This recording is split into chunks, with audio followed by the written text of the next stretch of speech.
বিপদে মোরে রক্ষা করো, এ নহে মোর প্রার্থনা। বিপদে আমি না যেন করি ভয়, দুঃখ তাপে ব্যথিত চিতে নাই বাঁধিবে সান্ত্বনা। দুঃখে যেন করিতে পারি জয়।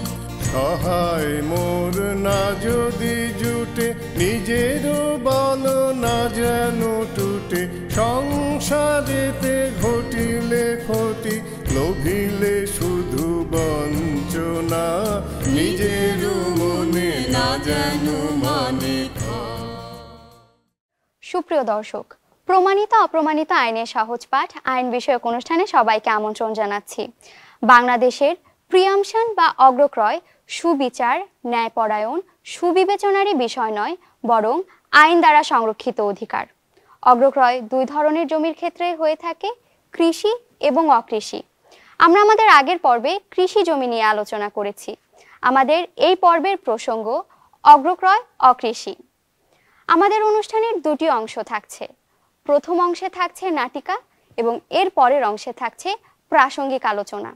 তবে আমরা আমাদের অনুষ্ঠানটি একটু ভিন্নভাবে উপস্থাপন করতে যাচ্ছি। এই ঘটনাটির অপ্রমাণিত অংশ এবং প্রাসঙ্গিক আলোচনা তুলে ধরা হবে, ঠিক সেইভাবেই এই ঘটনাটি কখন প্রমাণিত হয় এবং এর প্রাসঙ্গিক আলোচনাটি তুলে ধরা হবে। প্রাসঙ্গিক আলোচনা অংশটি তুলে ধরছেন মাননীয় বিচারপতি কৃষ্ণা দেবনাথ। সুপ্রিয় দর্শক, এবার চলে যাচ্ছি মূল অনুষ্ঠানে। তো বল, তোর ব্যবসা কেমন চলছে?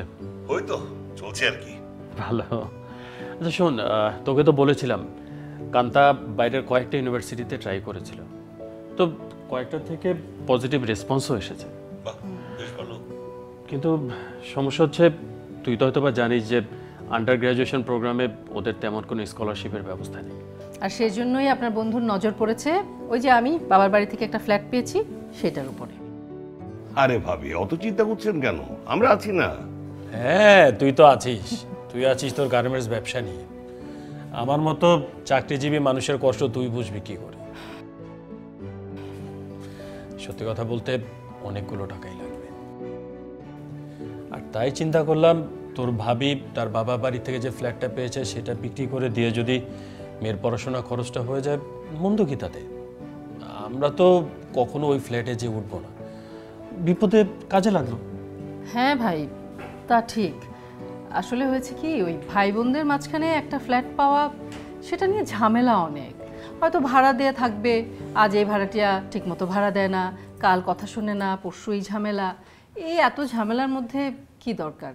তার চেয়ে ফ্ল্যাটটা বিক্রি করে যদি টাকাটা হাতে পাওয়া যায়, সেখান থেকে একটা বড় অঙ্কের টাকা ভর্তির জন্য খরচ করলাম, আর বাকি টাকাটা ফিক্সড ডিপোজিট করে রেখে দিলাম। ওইটা থেকে যে টাকা পাবো সেটা দিয়ে তো মেয়ের মাসে মাসে খরচটা চলে যাবে। আচ্ছা, ওই ফ্ল্যাটটা তো আমি দেখেছি। আরে মনে নেই তোর? গৃহপ্রবেশের দিন দক্ষিণের বারান্দায় বসে চা খেলাম। ভাবি, ফ্ল্যাটটা যদি বিক্রি করেন আমি কিন্তু ফ্ল্যাটটা কিনতে চাই, প্রথমে আমাকে বলবেন। আর দোস্ত থাকলো আর কি, মানে মাঝে মাঝে তোরা গেলি বন্ধু বান্ধব নিয়ে আড্ডা মারা যাবে। এই জন্যই তোকে ডেকে এনেছি।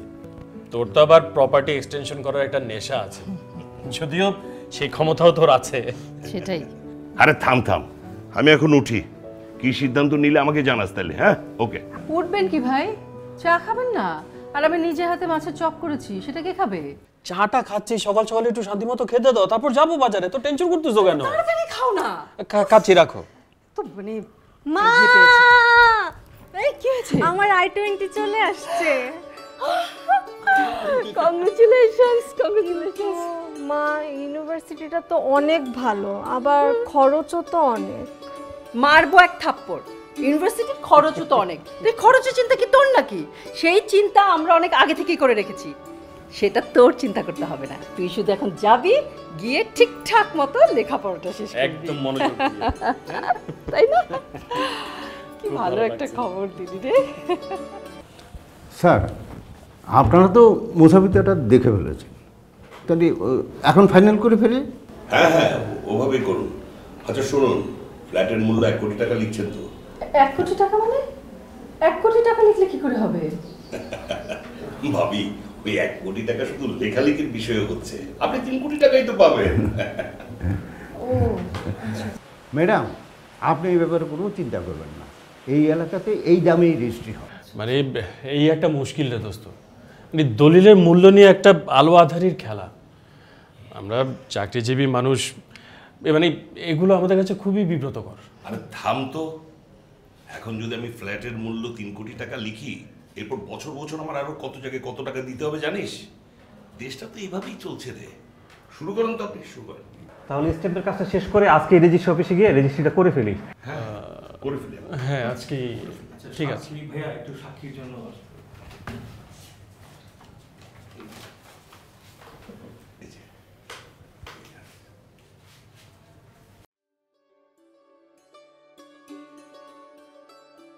ভাইয়া শোনো না, ওই যে কান্তার বিদেশে পড়ালেখার ব্যাপারে অ্যাপ্লাই করার কথা তোমাদেরকে বলেছিলাম না, কান্তার তো আমেরিকার খুব ভালো একটা ইউনিভার্সিটিতে চান্স পেয়ে গেছে। এই মাসের শেষেই ওর ফ্লাইট, একেবারে শেষ সময় খবরটা পেলাম, তাই খুব তাড়াহুড়া লেগে গেল। কান্তা সালাম করো। থাক থাক থাক। এই কি আমেরিকাতে পড়াশোনা করতে তো সালাম লাগে নাকি মা? তুমি যে চান্স পেয়েছি তাতেই খুশি আমরা। বড় মামা, তোমাদের ছেড়ে যেতে আমার খুব খারাপ লাগছে, আবার ইউনিভার্সিটিটাও খুব ভালো। I am so happy. তা রেবেকা, বাইরে পড়াতে গেলে তো অনেক খরচ হয়, তাই না? যে জন্যে আমরা সজলকে বাইরে পাঠাতে পারলাম না। তোমরা এই খরচ কিভাবে সামাল দিচ্ছ? আর তুমিই তো বলো, তোমার বর চাকরি করে, কোনো উপরি টুপরি নেই, কোনো রকম সংসার চলে। তা তোমার বর কি হঠাৎ করে কোনো সোনার খনি পেল না কি রে? ভাবি, তুমি কি বোঝাতে চাইছো? এই কথার মানে কি? আচ্ছা আচ্ছা, কান্তার বাবা কি কোনো রকম 2 নাম্বারই করে ভাবি?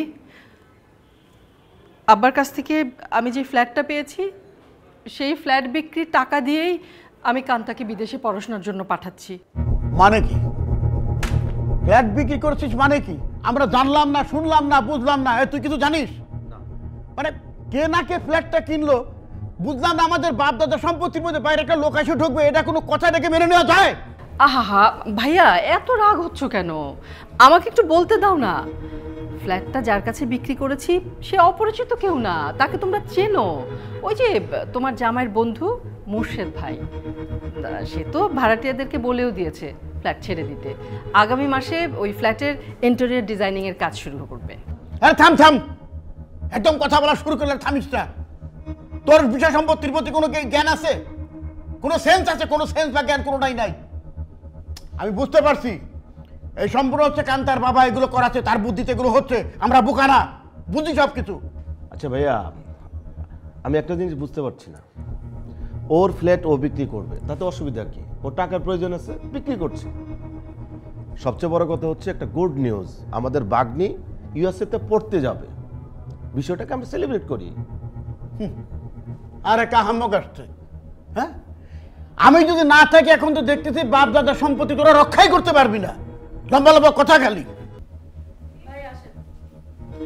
আরে কিরে, এতদিন পর বন্ধুর কথা মনে পড়লো? আরে দোস্ত, খবর তো ভালো না। তোর বড় শালক তো নোটিশ করেছে। কেন ভাবি নোটিশ পাইনি? নোটিশ? কিসের নোটিশ? কিছুই তো বুঝতে পারতেছি না। আরে আমি তো জানতাম গ্রামের জমি ওয়ারিসদের বাইরে বিক্রি করতে ওয়ারিসদের নোটিশ করতে হয়। এখন শহরের ফ্ল্যাট জমি যে বিক্রি করতে ওয়ারিসদের নোটিশ করতে হবে সেটা তো আমি জানতাম না। এখন এখন তাহলে কি হবে ভাই? কি আর হবে, আমাকে মতো ধরা গেলাম। কতদিন যে কোর্টের দরজায় দরজায় ঘুরতে হয় আর কত টাকা যে যাবে। এই কোর্টেও চলে যেতে? আল্লাহ জানে। কোর্টে যেতে হবে এখন? কোর্ট শুরু হচ্ছে। নজরুল ইসলাম বনাম মোর্শেদ খান মামলার শুনানি শুরু। বিজ্ঞ আইনজীবী, মামলা শুরু করুন।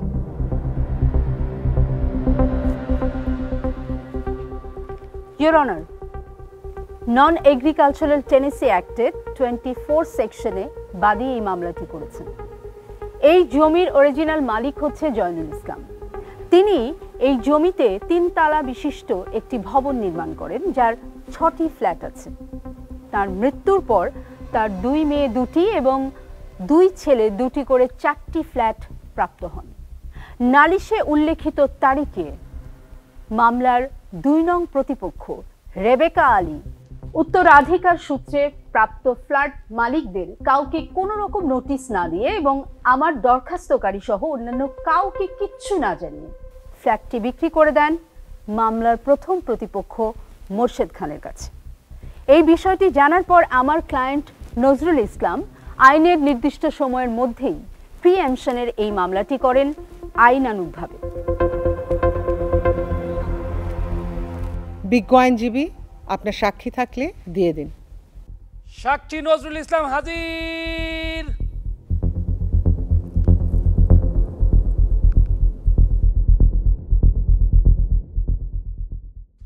বলুন।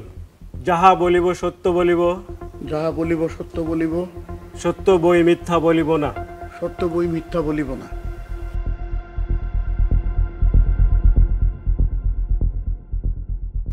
নজরুল ইসলাম সাহেব, আপনার যা যা বলার আছে আপনি নির্ভয়ে মহামান্য আদালতকে বলুন। মহামান্য আদালত, আমি দরখাস্তকারী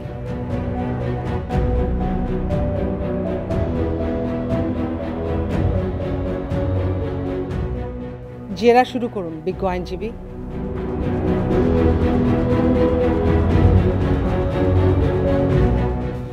নজরুল ইসলাম সাহেব, জি ভালো আছেন?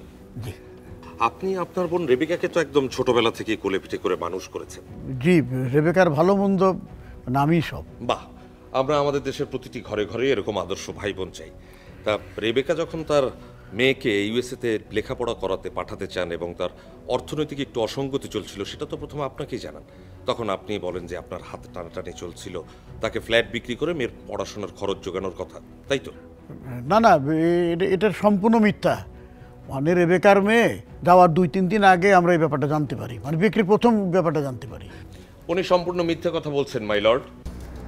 আপনি রেজিস্ট্রেশনের সময় ফ্ল্যাটের দাম কম লেখার সুযোগে অন্যায় লাভের আশায় সবকিছু জেনে শুনে এই মিথ্যে মামলাটি করেছেন নজরুল ইসলাম সাহেব। আমার আর কিছু বলার নেই মাই লর্ড।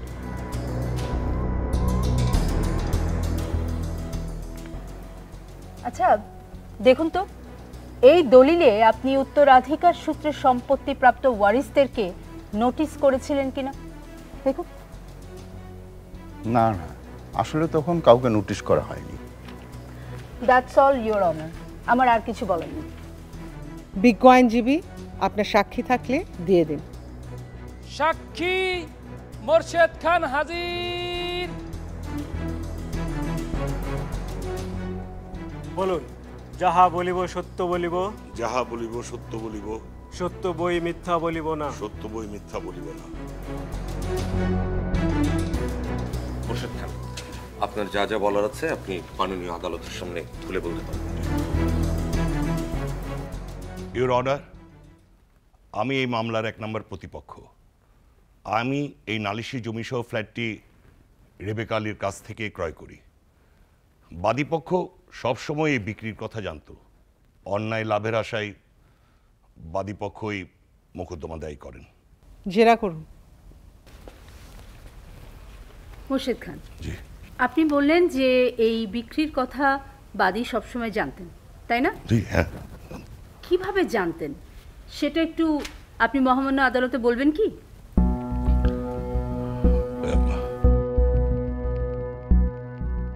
আমার আর কিছু জিজ্ঞেস করবেন না। সাক্ষী রেবেকা আলী হাজির।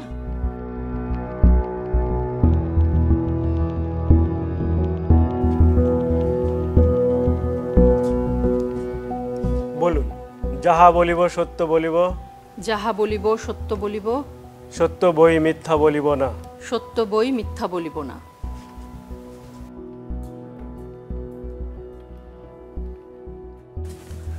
রেবেকা আলী, আপনি তো জমি সহ ফ্ল্যাটটা বিক্রি করেছেন।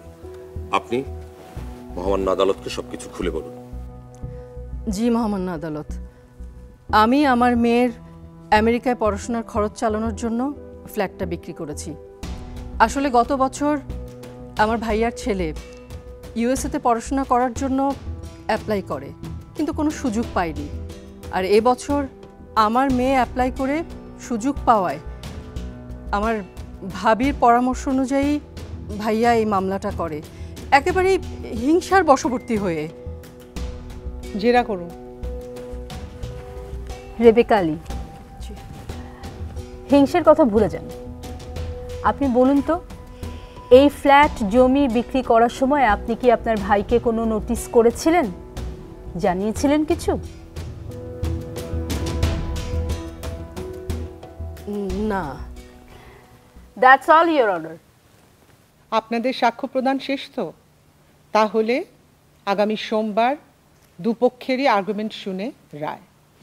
নজরুল ইসলাম বনাম মোর্শেদ খান গং মামলার রায় ঘোষণা। অকৃষি প্রজাস্বত্ব আইন 1949-এর 24 ধারায় মামলাটি দায়ের হয়েছে। উভয় পক্ষের সাক্ষী সওয়াল জবাব কাগজাদি পর্যালোচনায় দেখা যায় দরখাস্তকারী ও 2 নং প্রতিপক্ষ ওয়ারিশ সূত্রে নালিশি জমি ফ্ল্যাটের মালিক। 2 নং প্রতিপক্ষ রেবেকা আলী তৃতীয় পক্ষ 1 নং প্রতিপক্ষ মোর্শেদ খানকে নালিশি জমি বিক্রয়ের পূর্বে উত্তরাধিকার সূত্রে প্রাপ্ত জমি ফ্ল্যাটের সহ অংশীদারদের নোটিশ করেনি, অবগত করেনি। অপরদিকে দরখাস্তকারী নজরুল ইসলাম এ বিক্রির বিষয়টি জানার পর আইনি নির্দিষ্ট সময়ের মধ্যে অগ্রক্রয়ের মামলাটি দায়ের করেছে। অতএব আদেশ হয় যে মামলাটি দোতরফা সূত্রে খরচাসহ মঞ্জুর হয়।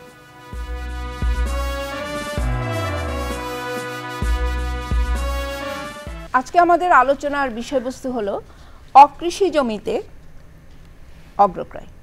আমরা এর আগে আপনাদেরকে দেখিয়েছিলাম কৃষি জমিতে অগ্রক্রয়, এবং তখন ওই অনুষ্ঠানটি প্রচার হবার পর আমাদের কাছে প্রচুর প্রশ্ন এসেছিল যে অকৃষি জমিতে অগ্রক্রয় করা যায় কিনা, বা অকৃষি জমির অগ্রক্রয়ের ব্যবস্থাটি কী। তখন আমরা চিন্তা করলাম যে আমরা এ বিষয়ে একটি অনুষ্ঠান করব। আজকে আমাদের আলোচক হিসাবে আমরা পেয়েছি আপিল বিভাগের মাননীয় সাবেক বিচারপতি জিনাতারাকে। জিনাতারা, ধন্যবাদ আপনাকে। আমাদের সাথে বরাবরের মতো সহযোগী হিসাবে পেয়েছি জয়ীকে। অকৃষি জমি নিয়ে একটি মামলা আমরা দেখালাম, একটি ঘটনা দেখালাম, একটি নাটিকা দেখালাম। সেখানে আমরা দেখতে পেলাম যে এটি অকৃষি জমিতে তারা একটা প্রিএমশন করতে চেয়েছে কিন্তু পায়নি, অপ্রমাণিত অংশ। তো আমরা চাইব যে, এবং আপনারা দেখেছেন যে এই অপ্রমাণিত অংশটি কেন অপ্রমাণিত হলো। সেখানে সঠিক সময়ে নোটিশ করতে হয়, সঠিক সময়ে আদালতে আসতে হয়। এই যে সময়ের একটি সীমাবদ্ধতা এবং এই সময়ের মধ্যে আসতে হয়, সেটি না আসার কারণে কিন্তু তারা এই প্রতিকারটি পায়নি। আমরা অপ্রমাণিত অংশটি দেখেছি এবং এখন আমরা প্রমাণিত অংশটি দেখব। ভাইয়া শোনো না, একটা গুড নিউজ আছে। আমাদের কান্তার তো আমেরিকা থেকে খুব ভালো একটা ইউনিভার্সিটি থেকে I-20 চলে এসছে। আমাদের কান্তামণি লাখে একটা। তাছাড়া আমি প্রথমেই ভাবছিলাম যে ও টিকবে। আমি দোয়া করি ও আমাদের বংশের মান সম্মান আর উজ্জ্বল করবে। হ্যাঁ, সেটা তো ঠিকই, কিন্তু ভাইয়া জানো তো, ওই অ্যাডমিশনের যে ফিস, সেটা নিয়ে আমি অনেক বেশি টেনশনে আছি। কান্তার বাবা তো বলল যে আমি কোনোভাবেই এত টাকা ম্যানেজ করতে পারবো না।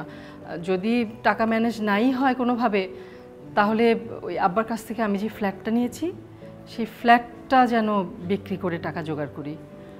এখন সত্যি যদি আমাকে ফ্ল্যাটটা বিক্রি করতেই হয়, তাহলে কি তোমরা কেউ কিনে নিবা, নাকি আমি অন্য জায়গায় ফ্ল্যাটটা বিক্রি করবো? ভাইয়া কি বলছিস তুই? এর জন্য ফ্ল্যাট বিক্রি করতে হবে কেন? আমি তো সেটাই বুঝলাম না। জামাইকে বল কোনোভাবে ম্যানেজ করুক। কেন রেবেকা, তোমার বর এত বড় চাকরি করে, আর এই মেয়ের পড়ালেখার খরচ চালাতে পারবে না? কি যে বলো না ভাবি, ওই বেতনের টাকায় কি মেয়েকে বাইরে পড়াশোনা করানো সম্ভব? অনেকেই তো দেখি চাকরির পয়সাতেই ছেলে মেয়েকে বাইরে পড়াচ্ছে, তা তোমরা পারবে না কেন? আমরা না হয় ভাড়ার টাকায় চলি, গোনাগুনতি পয়সা, কিন্তু তোমাদের তো তা নয়। নিশ্চয়ই তোমার বর এদিক সেদিক করে চালিয়ে নেবে। ভাবি তুমি কি বলছো এসব কথা? তুমি জানো না যে কান্তার বাবা কোনোদিনও কোনো নয় ছয় করে না? আরে থামো থামো, তোমরা কি শুরু করলো আমি তো কিছু বুঝলাম না। তাহলে কি রে রেবেকা, শেষ পর্যন্ত ফ্ল্যাট বিক্রি করে দিও এই ডিসিশনই ঠিক করলি? হ্যাঁ ভাইয়া, তোমরা যদি কেউ নিতে নাই পারো, তাহলে ওই মোর্শেদ ভাই বলেছে সে নিবে, তার সাথে আমি প্রাথমিক কথাবার্তা বলেছি, বলেছে ফ্ল্যাটটা 3 কোটি টাকায় সেই কিনবে। কিন্তু সে আবার এটাও বললো যে তোমাদেরকে আগে জানাতে হবে, আবার তোমাদেরকে নাকি নোটিশও পাঠাতে হবে। না রেবেকা দেখ, তুই যা বলছিস সেটা ঠিক আছে, আমি তোর বড় ভাই।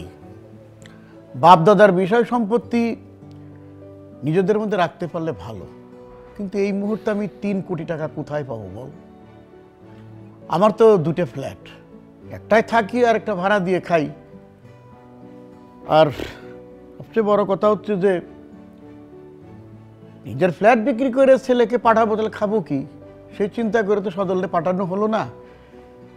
এখন আর কেউ, এই জহিরুল, ফ্ল্যাটটা তুই রেখে দে না। না ভাইয়া, বাবার 2টো ফ্ল্যাট পেয়েছি যথেষ্ট, কারণ আমার যা প্রপার্টি করার আমি কানাডাতে করেছি। ভাইয়া শোনো, আমি ওই যে এলিনার সাথেও কথা বলেছিলাম, এলিনাও তো আমাকে একই উত্তর দিল যে আমি ইউএসএতে আছি, আমি দেশে কোনো কিছু আর করতে চাই না। আচ্ছা ঠিক আছে, অত কথা বলার দরকার নেই, তুই টেনশন করিস না। তুই তাহলে তোর জামাইয়ের যে বন্ধু যে মোর্শেদের কথা বললি, ওর কাছে ফ্ল্যাটটা বিক্রি করে দে। আমাদের তো কান্তামার লেখাপড়ার খরচের কথা ভাবতে হবে সবাই। সেটাই তো। শুনুন বিমল বাবু, উত্তরাধিকার সূত্রে সহঅংশীদারগণকে কিন্তু নোটিশ করতে হবে। আর এই কথা তো দলিল লেখক হিসেবে আপনি আমাকে বলার কথা, আমার বলতে হচ্ছে কেন? স্যার দেখি আসল কথাটাই জানেন, আপনি কোনো চিন্তা করবেন না স্যার, আমি সকল সহ অংশীদারগণকে নোটিশ করব। উনি আসল নকল সব কথাই জানেন, এত বড় গার্মেন্টসের মালিকে শুধু শুধু হয়েছেন। তাহলে শুরু করি স্যার। আরে আমি বলার কি, আসল মাল কিন্তু ভাবি। কি ভাবি, শুরু করব? কি যে বলেন না মুর্শিদ ভাই, অসুবিধা নাই, শুরু করেন। যেভাবে বলেছি ওভাবে করবেন। ফ্ল্যাটের মূল্য কিন্তু 1 কোটি টাকায় লিখবেন। 1 কোটি টাকা মানে? 1 কোটি টাকা লিখলে কি করে হবে ভাই? আরে ভাবি, এটা শুধু পরবর্তীতে আমার সুযোগ সুবিধার জন্য 1 কোটি টাকা লিখে হচ্ছে। আপনি তো 3 কোটি টাকাই পাবেন। ও ফোন করেছিল রেবেকা, ও বলল 3 কোটি টাকার ফ্ল্যাট 1 কোটি টাকায় রেজিস্ট্রেশন করেছে। করুক, তাতে সমস্যা কি? আরে ওদের ঝামেলা ওদের বুঝতে দাও তো, আমাদের এই সমস্ত ঝামেলায় মাথা ঘামানোর দরকার নেই। বুঝতে চেষ্টা করো, সমস্যাও নাই ঝামেলাও নাই। এখন তুমি যদি মামলা করো তাহলে ওই ফ্ল্যাটটা 1 কোটি টাকার সাথে আর কিছু ক্ষতিপূরণ দিলে আমাদের হয়ে যাবে। হ্যাঁ করে থাকো না। আর এই বুদ্ধিটা আমাকে কে দিল জানো? ভাইজান। আর ভাইজান এই কথাও বলছে এই সুযোগটা আমাদের হাতছাড়া করা ঠিক হবে না। ভাইজানের সাথে আমি কথা বলে দেখি। আর রেবেকা তো 3 কোটি টাকা পেয়ে গেছে, তাই না? এখানে কোনো সমস্যা নেই। দেখি উকিলের বোনের বুদ্ধিতে আমাদের প্রত্যেক বিধান আবার দখল করতে পারি কিনা। কোর্ট শুরু হচ্ছে। নজরুল ইসলাম বনাম মোর্শেদ খান মামলার শুনানি শুরু। বিজ্ঞ আইনজীবী, মামলা শুরু করুন।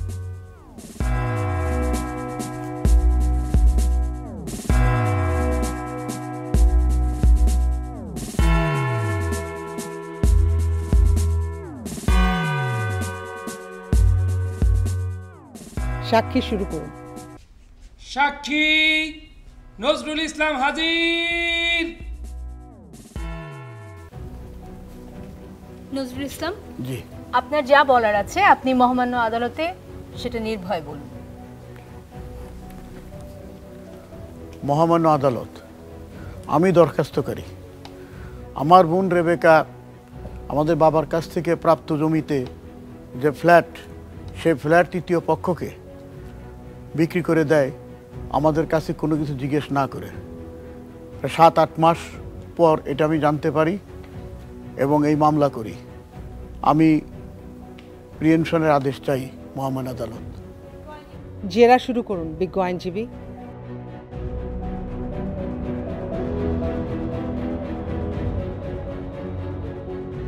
নজরুল ইসলাম সাহেব, জি, আপনার স্ত্রী বিয়ের আগে আপনাকে ঠিক কতদিন প্রেমপত্র দিয়েছেন বলুন তো? আমি আশা করব উনি প্রাসঙ্গিক প্রশ্ন করবেন। ওকে ইওর অনার, আমি প্রাসঙ্গিক প্রশ্নই করছি। আচ্ছা, আপনি তো আপনার স্ত্রীর হাতের লেখা চেনেন, দেখেন তো এটা তার হাতের লেখা কিনা।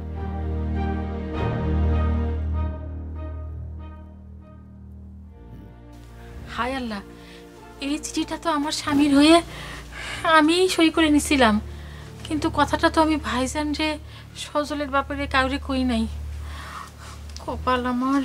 ইয়োর অনার, দরখাস্তকারী এই নোটিশ প্রাপ্তির 8 মাস পর এই মামলা দায়ের করেন। দরখাস্তকারীকে আমার মক্কেল রেবেকা আলী জমি এবং ফ্ল্যাট কেনার অনুরোধ করলেও তারা তা কেনেননি এবং প্রথমেই তাদের জানিয়েছিলেন, ঠিক কিনা? কিন্তু যখন তারা 1 কোটি টাকা, জমির রেজিস্ট্রি হয়েছে 1 কোটি টাকায়, এটা শোনার পর তারা মিথ্যে লাভের আশায় এই মামলাটা দায়ের করেছেন। That's all your honour. Mrs Rehla, আপনার যা যা বলার আছে আপনি মহামান্য আদালতে নির্ভয়ে সেটা বলুন। আমি রেবেকার বড় ভাবি। রেবেকা এই ফ্ল্যাট বিক্রির ব্যাপারে আমাদেরকে আগে কিছুই বলেনি। এই মাত্র 2 মাস আগে জানতে পারলাম ও ফ্ল্যাট বিক্রি করে দিয়েছে। জেরা করুন। মিসেস রাহেলা বেগম, দেখুন তো আপনি এই নোটিশটা চেনেন কিনা, মানে এটা আপনার দস্তখত তো? হ্যাঁ, কারণ কি আমার হাজবেন্ডের অবর্তমানে বাসায় যেসব কাগজপত্র আসে, ওনার অফিসের জরুরি চিঠিপত্র যাই আসে না কেন, আমি ওনার পক্ষে সই করে রেখে দিই সেটা। হ্যাঁ, আমিও সেটাই বলছি যে এটাও আপনি রিসিভ করেছেন। হ্যাঁ, করতে পারি। আর এটা যে ফ্ল্যাট বিক্রির নোটিশ সেটা কি করে বুঝবো? তাই আমি ওটা অন্যান্য কাগজের সাথে টেবিলে 2 দিন রেখে দিয়েছি, তারপর হয়তো ঘর গোছাতে গিয়ে ফেলে দিয়েছি। বাবা, ঘর গোছানোর সময় মানে ঘর পরিষ্কার করার সময় ফেলে দিয়েছেন। ভালো ভালো, পরিষ্কার পরিচ্ছন্নতা তো ইমানের অঙ্গ। হ্যাঁ, কিন্তু এই নোটিশটি আপনি পেয়ে আপনার স্বামীকে দিয়েছেন, তিনিও নোটিশটি দেখেছেন। হ্যাঁ, অবশ্যই দেখেছেন, এবং অন্যায় লাভের আশায় আপনারা এই মামলা দায়ের করেছেন। That's all your honour. আপনার পক্ষের সাক্ষীর উপস্থিত, তাহলে শেষ করে ফেলুন। সাক্ষী মোর্শেদ খান হাজির।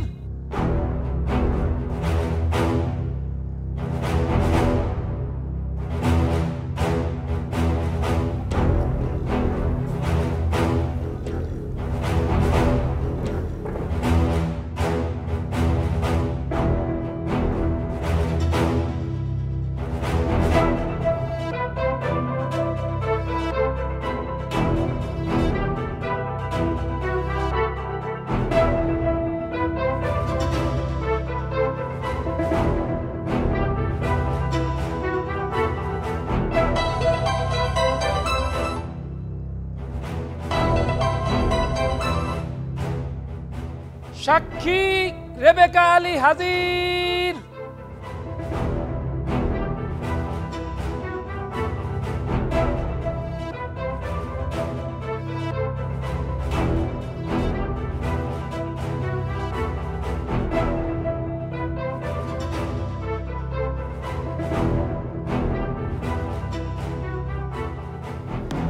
মহামান্য আদালত, আমার মেয়ে কান্তার ওর অ্যাডমিশনের জন্য যখন অনেক টাকার প্রয়োজন হয়, তখন আমি ফ্ল্যাটটা বিক্রির আগে ভাইয়ার বাসায় যাই। সেখানে ছোট ভাই সহ ভাবি সহ সবাই উপস্থিত ছিলেন। আমি তাদেরকে আমার ফ্ল্যাটটা কিনে নিতে বলি, কিন্তু তারা তাতে রাজি হয় না। তখন আমি বলি যে মোর্শেদ সাহেব ফ্ল্যাটটা কিনে নেবে, তাতে তারা কোনো আপত্তিও জানায় না। তার 7-8 মাস পর একদিন কথায় কথায় আমি ভাবিকে বলি যে 1 কোটি টাকায় আমি ফ্ল্যাটটা জমি সহ রেজিস্ট্রি করেছি। তারপরেই এই মামলা। কি আর বলবো, ভাইয়া আমাকে ছোটবেলা থেকে এ পর্যন্ত মানুষ করেছেন। আমার ভাবির পরামর্শে এই মামলাটা হয়েছে। জেরা করুন।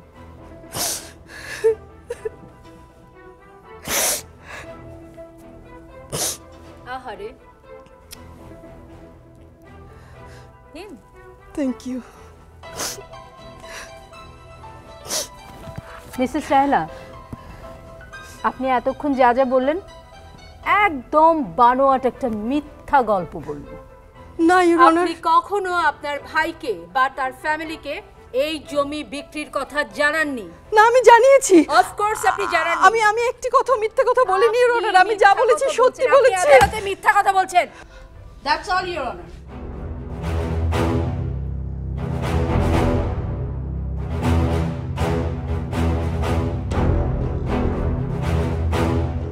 সাক্ষী জহিরুল ইসলাম হাজির।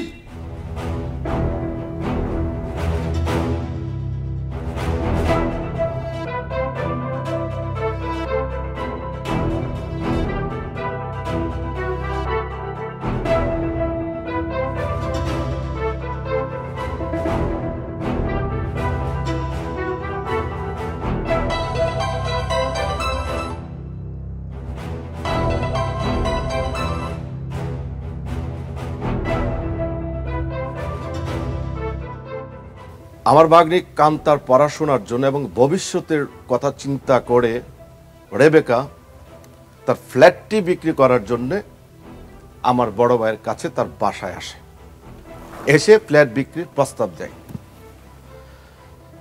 আমার বড় ভাই আমার সামনে স্টেট না করে দেয় সে ফ্ল্যাটটি কিনবে না। তখন আমি এবং আমার ভাই না করে দেয় ফ্ল্যাটটা আমরা কিনতে পারবো না। শুধু তাই নয়, আমাদের আরেক বোন এলিনা, সে আমেরিকাতে থাকে, তাকে বিষয়টা জানাই এবং সাথে সাথে এলিনা আমাদের জানিয়ে দেয় বাংলাদেশে সে আর কোনো প্রপার্টি কিনবে না। তখন রেবেকা অনেকটা কষ্ট এবং বাধ্য হয়ে ফ্ল্যাটটি জমি সহ বিক্রি করে দেন মুর্শিদ সাহেবের কাছে। বিক্রির নোটিশটা আমি পেয়েছি। আমার কাছে যখন নোটিশ আসে তখন আমি রিসিভ করে রেখে দিই। আচ্ছা জরিপ সাহেব, দেখুন তো এটাই আপনার স্বাক্ষর নাকি, আর এটাই সেই নোটিশ কিনা?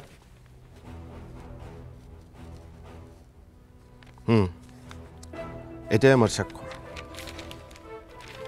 মহামান্য আদালত, আমি আদালতে এক্সিবিট হিসেবে তার জমির দলিলের প্রাপ্ত নোটিশটি দাখিল করলাম। Thank you. আপনাদের সাক্ষ্য প্রদান শেষ তো? তাহলে আগামী সোমবার রায়। কোর্ট শুরু হচ্ছে। নজরুল ইসলাম বনাম মোর্শেদ খান মামলার রায় ঘোষণা। উভয় পক্ষের সাক্ষ্য প্রমাণাদি, সওয়াল জবাব এবং কাগজাদি পর্যালোচনায় দেখা যায় রেবেকা আলী উত্তরাধিকার সূত্রে প্রাপ্ত জমি ফ্ল্যাট তৃতীয় পক্ষকে বিক্রির পূর্বে যথাযথভাবে সহ অংশীদারদের নোটিশ জারি করেছেন এবং মৌখিকভাবেও তাদেরকে জানিয়েছেন। সহ অংশীদারগণ এ জমি ফ্ল্যাট কিনতে আগ্রহী না হওয়ায় তৃতীয় পক্ষ 1 নং প্রতিপক্ষ মোর্শেদ খানকে বিক্রি করেছেন। অপরদিকে এই বিক্রির 8 মাস পর অর্থাৎ আইনের নির্দিষ্ট সময়ের পর এ মামলা দায়ের করেছেন, যা তামাদিতে বাড়িত। অতএব আদেশ হয় যে মামলাটি দোতরফা সূত্রে খরচ সহ নামঞ্জুর হয়।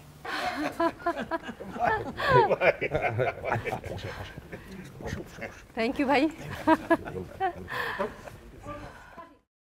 এই যে আপনি একটি নাটক আপনি দেখলেন, আমরা নাটকটির মাধ্যমে দেখাতে চাইলাম যে প্রথমে একটি ঘটনা দেখানো হলো যে সেখানে তারা অকৃষি জমিটি অগ্রক্রয়ের অধিকার পেল না, এবং পরবর্তীতে দেখানো হলো যে তারা অকৃষি জমিতে অগ্রক্রয়ের অধিকারটি পেল। সেখানে আপনি কি বলতে চান? অগ্রক্রয়ের মামলাগুলো এমনিতেই বেশ কমপ্লিকেটেড, সহজে মানুষকে বোঝানো খুব ডিফিকাল্ট এটা, যার কারণে গ্রামাঞ্চলের বেশিরভাগ লোকই কতদিনের মধ্যে মামলা করতে হবে এবং মামলার জমি বিক্রির আগে বিশেষ করে যে আদার সাইডকে জ্ঞাত কারণও এটাও করে না। যদিও আইনগতভাবে কোনো বাধ্যবাধকতা নাই, কিন্তু এইসব কারণে অনেক সময় মামলাটা মঞ্জুর করা যায় না। আমরা তাহলে প্রশ্নোত্তরে চলে যাই। তাহলে জয়ী, তোমার প্রশ্ন শুরু করো। অকৃষি জমি নিয়ে প্রথম প্রশ্ন, কোন ধরনের অকৃষি জমি বা ভূমি অগ্রক্রয়যোগ্য এবং কারা অগ্রক্রয়ের অধিকার দাবি করতে পারবে? নন এগ্রিকালচারাল টেনেন্সি অ্যাক্ট 1949 অনুসারে যে জমিগুলো এগ্রিকালচার অথবা হর্টিকালচারের উদ্দেশ্যে ব্যবহার করা হয় সেই জমিগুলো বাদে অন্যান্য যে জমি আছে সেগুলোকে অকৃষি জমি বলা হয়। যদি কোনো জমি লিজ দেওয়া হয় এবং লিজের উদ্দেশ্য যদি অকৃষি বা হর্টিকালচার না হয় তাহলে সেই জমিও এর অন্তর্ভুক্ত হবে।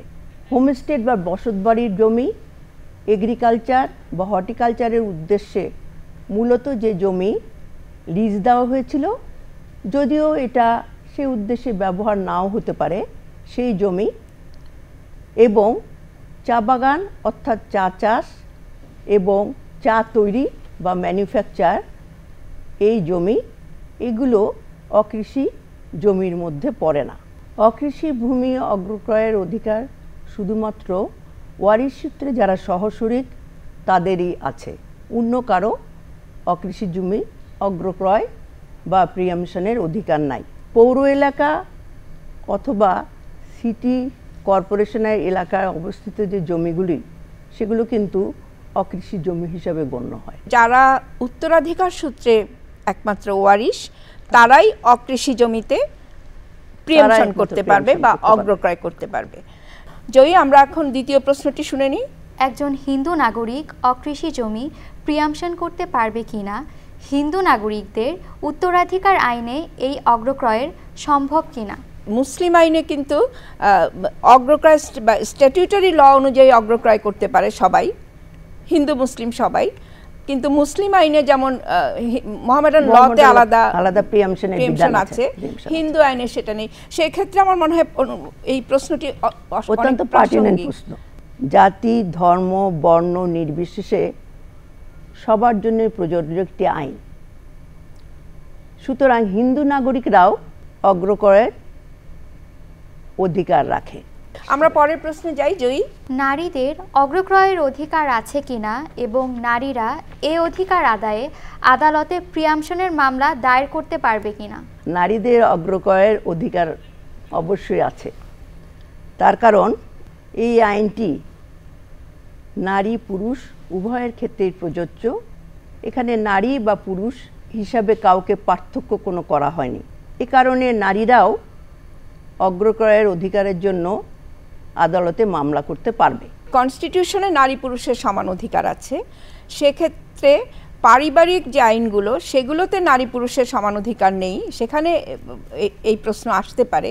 কিন্তু যখন কোনো স্ট্যাটিউটারি লর আন্ডারে আমরা যাব, সেখানে নারী পুরুষ সবাই সমান অধিকার পাবে। তো কাজেই এটি যেহেতু অকৃষি ভূমি আইন, অগ্রক্রয়ের ভূমি আইন, যে নন এগ্রিকালচারাল টেনান্সি অ্যাক্ট, এটা একটি স্ট্যাটিউটারি ল, কাজেই সেখানে নারী পুরুষের সমান অধিকার থাকবে, সমান অধিকার আছে। আমরা পরের প্রশ্নে যাই। জয়ী, সংলগ্ন জমি বা কন্টিগিউয়াস ল্যান্ড ওনারের কি অকৃষি জমি বা ভূমি অগ্রক্রয়ের অধিকার আছে?